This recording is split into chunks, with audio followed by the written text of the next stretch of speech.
नमस्कार मंडळी, मी ऋतुजा. आज मी ठरवलं होतं की थोडं वेगळं ठिकाण एक्सप्लोअर करायचं आणि म्हणूनच आले पिवळी जोगेश्वरी मंदिरात. कारण आज होता नवरात्रीतला 8वा दिवस, म्हणजेच आजचा रंग होता गुलाबी. बसने आले, हातात तिकीट होतं आणि गंमत म्हणजे त्या तिकीटवरचं कोड लँग्वेज पण अनयुज्युअल वाटलं, म्हणूनच ते तुम्हाला सुरुवातीला दाखवलं. जणू प्रवासाची सुरुवातच थोडी खास झाली होती. हे मंदिर पुण्यात खूप प्रसिद्ध आहे आणि इथं एक खास मान्यता पण आहे.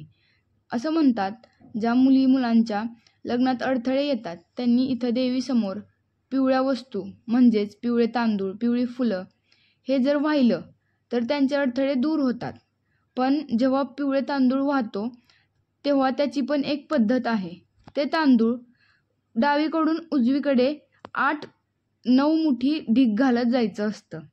देवीची मूर्ती स्वतःच पिवळ्या स्फटिकाची आहे आणि म्हणूनच तिचं नाव पिवळी जोगेश्वरी असं आहे.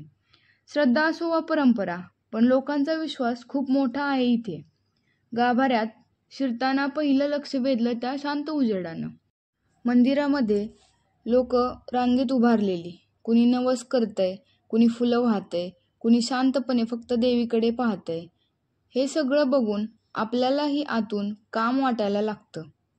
माझ्यासाठी हा अनुभव खूप वेगळा होता, कारण कधी कधी आपण काही ठिकाणी जातो आणि तिथलं वातावरण आपल्याला सांगतं, हो विश्वास ठेवा, गोष्टी नक्की नीट होतील. पिवळी जोगेश्वरी एक मंदिर, पण खरं तर असेच ठिकाण. जर लवकर हात पिवळे करायचे असतील तर मंदिरात नक्की एकदा जाऊन या.